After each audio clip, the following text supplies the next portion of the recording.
Oh, hello. Chào anh em. Sao rồi? Hôm nay là còn hình như hôm nay ở dưới bao nhiêu tây ta? Ở dưới mùng hôm nay còn như còn mấy bữa nữa, 2-3 bữa nữa là rằm tháng Chạp rồi, 15 tháng Chạp rồi. Tết tới nơi rồi. Tết tới nơi rồi. Tình hình anh em sao rồi? Nhà cửa đó anh em dọn dẹp hết chưa? Hôm nay bắt đầu dọn nhà từ từ hơn là nhờ có Tết á. Nếu mà không có Tết chắc nhà cửa nhìn thấy ghê lắm. Sao rồi, tình hình anh em công ăn việc làm sao rồi? Lãnh tiền Tết chưa? Tiền cơ quan công ty đồ phát chưa? Mình thì công ty cũng phát được mới rồi. Mình làm cơ quan nhà nước, anh em ơi. Cho nên Tết nó cũng đỡ đỡ chút. Chứ còn nhiều mình đọc báo á, nhiều anh em cũng khó khăn lắm. Năm nay dịch bệnh hoành hành, rồi thiên tai quầy miền Trung đó anh em, thiên tai lũ lụt đồ nhiều quá, cho nên hơi khó khăn chút xíu. Thì cùng chung hoàn cảnh ha, mình cũng có đôi lời gửi lời chia buồn với anh em ngoài Trung ha, với là tình hình dịch bệnh của nước mình năm nay te tua luôn. Cho nên cũng hy vọng là anh em sẽ có một cái Tết đầy đủ ấm no ha. Nay rằm tháng Chạp rồi, 15 rồi. Rồi, ok, chào mừng anh em đã quay trở lại với kênh YouTube của mình. Một câu nói quen thuộc, kênh YouTube Nguyễn Quốc TV, chuyên về đam mê nuôi chim chào mào. Và đặc biệt lưu ý nha anh em, mình chỉ là nuôi chim thôi chứ mình không có buôn bán chim cảnh nha. Mình không có buôn bán gì hết á, thích thì chia sẻ 1-2 con chơi thôi chứ không có chuyên nghiệp mà lây chim mua bán chim đến cho anh em. Cho nên về vấn đề mua bán mình cũng ngại lắm. Rồi, sao rồi, hôm nay trở lại với anh em làm chủ đề gì? Hiện tại bây giờ Sài Gòn nhiệt độ là 21 độ, từ 21 cho tới 30, nhiệt độ cao nhất là 30, từ 21 độ đến 30 độ. Chim nó lạnh, con nào con nấy xù lông hết. Thì hôm nay chăm chim, chăm sóc chim mùa lạnh là như thế nào? Mình xin gửi đến anh em cái chủ đề chăm sóc chim mùa lạnh ha. Mùa lạnh thì chim nó chơi yếu lắm. Chim ở những cái vùng lạnh đó anh em thì nó sẽ quen với cái khí hậu thời tiết đó thì nó sẽ chơi được. Còn chim ở Sài Gòn là chim mùa nóng, xứ nóng, cho nên lạnh thì nó bắt đầu nó thay lông. Chim của mình hiện tại bây giờ mình còn 4 con thay lông sạch luôn, không hiểu sao. Năm rồi thì vô mùa mưa thay lông, năm nay nó xuống lông nữa. Chắc có lẽ là mình chăm sai bài hay sao á, hay là đi làm nhiều quá rồi lu su bu đủ thứ công việc hết á, cho nên chăm không đúng cách. Nếu mà mình làm cái clip này có gì sai sót mong anh em chỉ giáo thêm nha không. Rồi thì lời đầu tiên mình cũng chia sẻ với anh em cái vấn đề này. Những cái bình luận của anh em thì mình đã đọc hết á, nhưng mà thời gian trả lời mình là y như bây giờ mình là người của công chúng vậy. Thời gian trả lời bình luận, thời gian nghe cuộc gọi của anh em thì mình không thể nào mà mình quán xuyến nổi, cho nên anh em thông cảm cho mình nha không. Với lại mình lọc ra 1-2 cái bình luận mà tiêu biểu. tiêu biểu anh em nói mình nói dai nói dài, không có vô chính chủ đề. Ta hỏi anh em chứ giờ làm cái clip của mình á, anh em coi đi tất cả những video của mình á, mỗi video bao nhiêu? 10 phút, 15 phút. 15 phút là cao nhất á, còn bao nhiêu toàn là 12-13 phút không mà chia sẻ cho anh em một cái chủ đề mà nói chuyện 10 phút á, làm sao mà chia sẻ hết nổi. Cho nên gặp nhau ở ngoài đường thì có thể là nói chuyện với nhau, giao lưu được, chứ còn mà làm một clip như thế này hỏi anh em chứ bây giờ nói ngắn gọn thì làm sao mà truyền đạt hết những ý tưởng của mình muốn chia sẻ thực tế cho anh em hiểu. Cho nên anh em hiểu nha, không phải mình nói dai nói dài mà kéo dài thời gian, mất thời gian anh đâu. Một clip của mình chỉ có khoảng tầm trên 10 phút chút xíu thôi. Đó thì nói anh em thông cảm. Với lại hôm nay mình có làm cái fan á, cái hội nhóm chào mào Nguyễn Quốc TV, mình có để cái đường link trong nhóm đó. Cái nhóm của mình đó là nơi mình lập ra, anh em có thể vô đường link ở dưới một mô tả video để tham gia cái nhóm của mình. Thì mình thông báo luôn anh em biết luôn là mục đích của mình lập ra cái nhóm này để mình chia sẻ, mình giao lưu, mình học hỏi những cái kinh nghiệm mà anh em mới tập chơi chim. Mình sẽ giao lưu, mình học hỏi với nhau, cùng nhau phát triển.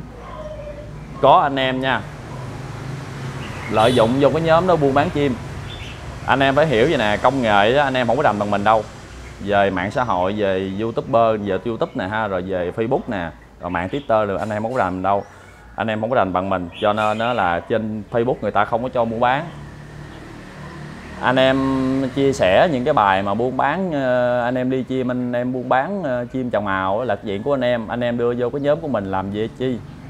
Rồi Facebook nó cắt cái nhóm, thứ nhất là nó hacker, nó hack ra luôn, anh em không thể nào giao lưu được. Cái thứ hai là cái nhóm mình lập ra để cho anh em giao lưu học hỏi lẫn nhau, chứ không phải là kinh doanh mua bán trên đó. Nói cho anh em hiểu, anh em tháo xuống nha không. Còn thôi là mình tháo đó, tại vì cái nào cũng vậy, nó có nội quy, có cái chơi cuộc chơi mà nó có cái chơi đàng hoàng, chứ anh em lợi dụng nhiều khi mình nói thì đụng chạm, nói thì đụng chạm với anh em nhiều. Anh em buôn bán gì thì anh em cứ tạo ra một cái kênh của anh em đi, anh em bán, anh em tạo những cái thương hiệu, những cái uy tín của anh em, thì anh em bán thì người ta sẽ đến người ta mua thôi, chứ anh em bay vô cái kênh của mình đó, anh em vô cái nhóm anh em bán chi, rồi chút xíu nữa Facebook nó cắt, rồi mất tiêu cái nhóm phải lập lại cực không đó. Mà thật sự luôn, mình nói luôn, người ta không có mua đâu, mình nói thiệt, mình nói thì đụng chạm tới anh em về cơm máu gạo tiền thì anh em kiếm sống thì anh em cứ sống đi bình thường, mà mình không có nói gì hết.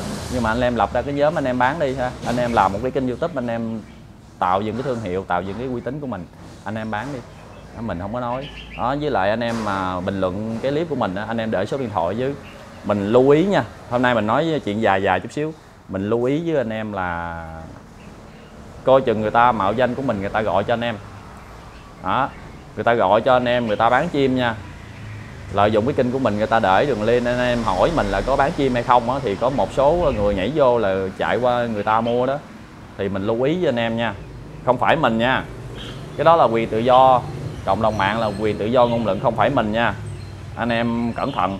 Khi mà anh em mà gọi chuyện, mà nói chuyện qua điện thoại mà xác minh được mình á, gọi chúng mình dễ lắm, mình ít nghe điện thoại, không nghe điện thoại nổi, mà mình cũng ầu với dầu lắm, không muốn bán con nào hết. Còn những người mà người ta thật sự người ta buôn bán, vừa gọi tới là người ta sốt sắng liền, anh em lưu ý nha. Mình chỉ đôi lời nhắc nhở vậy thôi. Còn anh em buôn bán chim thì anh em cứ tạo cái kênh của mình đi, anh em lấy cái uy tín của mình ra anh em bán, người ta mới mua, chứ thật sự anh em đem qua cái kênh của mình anh em bán, người ta còn không mua đâu. Rồi đôi lời tâm sự vậy thôi, hơi ngoài lời chút xíu đó, mình đôi lời tâm sự vậy để cho anh em hiểu và thông cảm cho mình. Chứ còn vấn đề mua bán thì tự do, anh em muốn bán đâu bán, nhưng bán trên kênh của mình nhiều khi mình nó nhiều vấn đề xảy ra lắm, và tạo dựng cái thương hiệu uy tín nó rất là khó rồi, lợi dụng nhau chi đầy rẫy hết. Thôi trở lại chủ đề chính ngày hôm nay. Bây giờ mình đem mấy con chim của mình ra, và hôm nay nó rớt lông thấy thương luôn anh em, để mình đem ra mình show hàng cho anh em coi nè ha, nó rớt lông đã luôn á.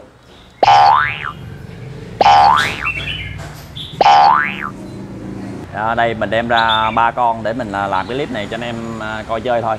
Mở lồng ra cho anh em xem nha, rất lông kinh khủng luôn đó. Thì hôm nay mình sẽ mùa lạnh mà, chim lúc này nó lạnh, mà chim của mình thì chim mùa nóng đó, cho nên nó sống lạnh vài bữa nó quen, nó xù lông, nó rớt lông hết rồi. Thì hôm nay mình sẽ chăm sóc nó như thế nào đó, thì có những clip mà anh em cần thì anh em sẽ tham khảo thêm ha. Nếu mà mình có nói sai vấn đề nào thì anh em cũng thông cảm, còn nếu mà anh em không thích coi thì thôi đó, chứ thật sự đừng có bình luận chua chát quá, mình cũng không có làm gì đâu mà có lỗi lầm gì với anh em. Rồi mở con này ra, con đầu tiên nha, mà mình gặp cái mùa lông này là mình có làm cái clip mà chăm chim thay lông đúng cách đó anh em, mình có làm rồi, anh em có thể tham khảo thêm. Đây mình khui ra, thấy ghê không đó, anh em thấy không,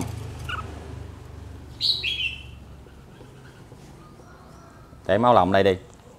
Rồi một con nè zoom lại nè đó, thấy lông không, giờ nhìn con chim thấy gớm không, lạnh quá nó xù, nó thay lông á.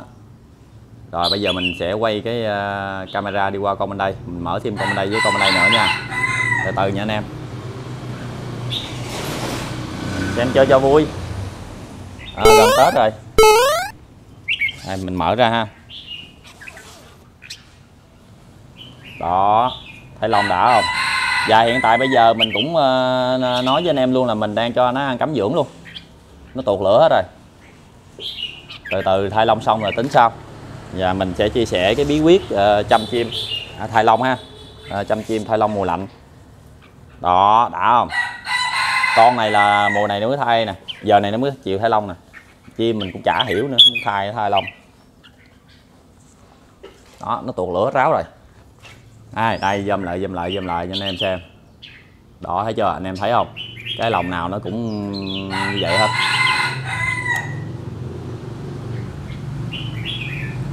Đó, zoom cận cảnh luôn ha. Đó, anh em thấy dưới đít lồng thấy ghê không?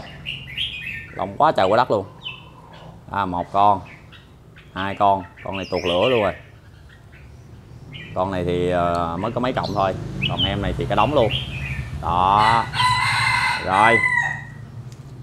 Rồi thì bây giờ mình sẽ chăm nó là như thế nào thì anh em lưu ý vậy nè, lạnh quá, trời lạnh quá nha, tối mình ngủ, vấn đề lưu ý là cho chim ngủ sớm, khoảng tầm 6 giờ là tắt đèn, trùm áo lồng kín hết và đem vô chỗ ấm. Có những nơi đó anh em là mình có tham khảo, những anh em chơi chim chung với mình là người ta đầu tư một cái hộc tủ luôn. Đầu tư một cái hộc tủ, ở trong đó người ta gắn đèn sưởi luôn, đầu tư dữ vậy đó. Những con chiến binh mà biết không, gắn đèn sưởi trong nó luôn. Tất nhiên cái hộc tủ bằng gỗ rồi nó có lỗ thông gió, rồi người ta gắn mỗi một hộc tủ mỗi cái bóng đèn sưởi. Mình thì chắc có lẽ sắp tới đây mình sẽ đầu tư thêm cái vàng đó, tối giữ ấm cho nó. Lạnh lắm, anh em ở vùng lạnh thì anh em quen rồi, nhưng mà ở Sài Gòn nha không, xứ sở này là xứ sở nóng, mà vô mùa lạnh người ta chịu còn nổi nữa, sáng lạnh chịu nổi nữa. Cái chim nó cũng vậy thôi. Chắc có lẽ là sau này mình sẽ đầu tư thêm một cái vàng tủ gỗ ha, để dành sưởi ấm. Mình trùm lồng nó hôm nay là một ngày mình cho nó ăn, mình mở ra mình cho nó ăn, mình thay đồ ăn xong rồi mình trùm liên tục luôn anh em ơi. Đang thay lông mà trùm liên tục luôn. Và bây giờ công đoạn tiếp theo là làm gì? Cho nó phơi nắng chút xíu đi, rồi mình sẽ đem lên mình tắm. Một chút trưa khoảng 12 giờ mình tắm sơ thôi, tại vì cũng hạn chế tắm anh em ơi, lạnh quá nó cũng không có tắm, chứ là nó dơ quá. Nó dơ quá, tắm rửa lòng thay bố sạch sẽ cho nó sạch chút xíu, để nhà nó dơ nó hôi, khoảng tuần lễ là bắt đầu nó hôi rồi. Đó, lưu ý anh em vấn đề đó. Rồi thì mình nói vậy thôi, là để mình phơi nắng lên rồi mình sẽ trình bày tiếp cho anh em ha, cái kỹ thuật mà chăm nó như thế nào, rồi cái kỹ thuật mà ăn uống sao ha.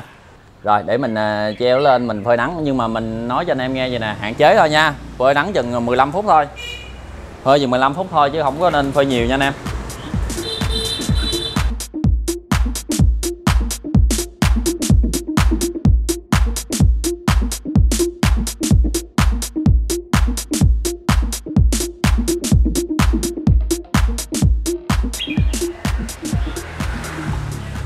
Rồi trở lại vấn đề cho em nó, như là mình đã nhắc lại là lần nữa cho anh em hiểu, là cho nó phơi nắng khoảng 15 phút thôi. Mình hạn chế phơi nắng tại vì hôm nay là tuần lễ rồi, nó dơ quá. Phơi nắng xong mà lôi đầu xuống cho nó tắm, nhưng mà nó tắm sao nó tắm kệ nó, cần thiết là không có cho tắm luôn. Chủ yếu là mình sang nó qua lòng tắm, để biết sao không, sang nó qua lòng tắm để mình vệ sinh lòng cho nó sạch, vấn đề vậy thôi. Rồi bây giờ đồ ăn mình cứ trung thành thôi. Chuối nha, đây anh em thấy không, mình sử dụng thứ nhất là chuối ngon luôn nha. Rồi thực phẩm gồm có chuối. Nước thì mình sẽ sử dụng nước suối nha anh em. Này nước suối mình mua nước suối lít 20.000 lít đó, chứ không có tiền mua nước suối kia cho nó uống. Còn cám đây mình cho nó ăn cám dưỡng đó, chim thay lông ha, mình cho nó ăn cám dưỡng thì mình mới chuyển qua cái loại Bifood, tại vì Bifood dưỡng lên lông đẹp lắm. Bifood này là Bifood số 1 đây ha, nó để số 1 đây anh em thấy không, cám Bifood số 1 dành cho chim thay lông. Rồi đó, cám thì nói chung vậy nè, anh em nuôi cám loại nào cũng được đó, nhưng mà không phải là cám lửa là được đó. Vấn đề là cám chim nó thay lông thì phải cho nó ăn cám mát thôi, vấn đề đó là cái cơ bản rồi, anh em ai cũng biết. Và lưu ý là mùa này á, mình làm cái clip chim mà thay lông là mình đã làm rồi, làm chim thay lông mình đã làm những cái clip trước rồi ha. Còn mùa này thì mùa lạnh quá, nó thay lông đột xuất thì mình vẫn chăm nó như bình thường thôi, không có vấn đề gì mà quan trọng hết. Phơi nắng một chút xíu đó, nắng lên là thấy chưa đó, phơi nắng chút xíu bây giờ để sung lên cho nó biết sao. Mục đích mình phơi nắng chút xíu là mình giữ lửa, giữ cho nó còn một chút xíu lửa để nó tuột hết là nguy hiểm. Mục đích là vậy thôi. Thì vấn đề thứ nhất, mùa lạnh quá, sáng bây giờ chim của anh em không có thay lông cũng vậy, sáng họ có nắng là đem ra phơi liền. Anh em lưu ý nha, nắng là tiêu chí số 1, có nắng là đem ra phơi liền, rất là quý. Mùa này kiếm miếng nắng quý lắm đó, lưu ý anh em phơi nắng. Đầu tiên Cái thứ hai là gì? Tắm buổi chiều, nắng chiều nha. Mùa lạnh này tắm nắng chiều, chiều là khoảng chừng 2-3 giờ chiều. 2-3 giờ chiều là nắng hướng Tây á, nắng hướng Tây, mặt trời hướng Tây nó lên là nắng đó là anh em cho tắm. Và khoảng 2 ngày tắm lần, giữ lửa đó. Lạnh quá, tối trùm áo lông lại và cho đi ngủ sớm. Chim của mình hiện tại giờ nó đang vô chế độ thai lông, cho nên mình chăm sóc theo cái chế độ thai lông. Mình không có con chim để làm chuẩn chăm sóc chim mùa lạnh cho anh em đó. Anh em cũng thông cảm ha. Tối mình sẽ chùm áo lông lại, đem vô phòng kính và cần thiết đóng tủ gỗ, bắt đèn sưởi cho nó. Tại vì mình nuôi một con chim nó rất là cực khổ đó, cho nên mình phải giữ nó để nó chết. Lạnh quá, sáng mà mở áo lồng ra mà nhìn thấy nó nằm ở dưới đáy lồng là trời ơi, tiếc đứt ruột luôn á. Đó, vậy đó ha, lưu ý nha anh em. Và mùa này nó rất là dễ tụt lửa. Cái mà quan trọng nhất mình trình bày ha, phơi nắng, có nắng là phơi liền, dành cho anh em có thời gian nha, chứ anh em đi làm thì thua rồi ha. Có nắng là phơi liền. Tắm chiều, bổ sung mồi tươi, cào cào nha, cào tươi nha. Nếu có hạt côn trùng ăn cũng được, không sao hết. Qua Tết này mình sẽ trở lại cung cấp tiếp cho anh em hạt côn trùng để anh em bồi dưỡng cho những chiến binh của mình ha. Đó. Rồi tối đặc biệt lưu ý, tối là phải trùm áo lồng lại, cho đi ngủ sớm và đem vô chỗ ấm, giữ ấm cho nó. Và giữ lửa, mùa này rất là dễ tụt lửa. Mà giữ lửa như thế nào? Đi dợt nha, sáng chịu khó đi dợt chút xíu, dợt xíu rồi về cho tắm, rồi cho ăn mồi tươi vô. Trái cây thì thay đổi bơm được, phải giữ lửa nó để thôi nó tuột, nó dễ tuột lắm. Mà chim này á, anh em biết không, chơi mà nó đang chơi bình thường mà nó tụt lửa cái là mệt mỏi lắm, khó chịu lắm. Lưu ý coi chừng nó tụt lửa. Còn vô lửa như thế nào mình cũng đã làm một cái clip trước rồi, anh em có thể tham khảo thêm. Đó lời tâm sự trình bày với anh em vậy thôi, cũng không có gì đặc sắc hết. Nói chung chăm chim vấn đề cơ bản là như vậy thôi. Còn mà cao siêu hơn nữa thì sẽ có chắc có lẽ là anh em phải nuôi lâu rồi, nuôi lâu có kinh nghiệm rồi, anh em mới nhìn con chim của mình mới biết được nó cần cái gì, rồi mình mới chăm sóc nó như thế nào. Còn trình bày qua cái clip như thế này thì ABCD vậy thôi, chứ nói nhiều quá chút anh em mình nói dài, nó dở. Rồi mình mới vừa trình bày xong một cái clip cực kỳ đơn giản và dễ làm và hữu ích. Mùa lạnh chăm chim như thế nào thì không có gì mà cao siêu hết. Giữ ấm cho nó là số 1. Thì giữ ấm cho nó có nhiều cách. Phơi nắng ha, rồi tối thì có thể bắt đèn sưởi, vô tủ gỗ nhốt lại và tắm buổi chiều. Đồ ăn thì mồi tươi tăng cường, đơn giản vậy thôi. Rồi nói dài, nói chút xíu nữa thành ra bình luận hô nói dài dòng quá. Nếu mà anh em thấy hữu ích, có hay á, thì cho mình xin một like và bấm đăng ký kênh ủng hộ mình nha anh em. Rồi xin chào tạm biệt anh em, hẹn gặp lại anh em clip sau nha. Bye bye anh em, bye bye.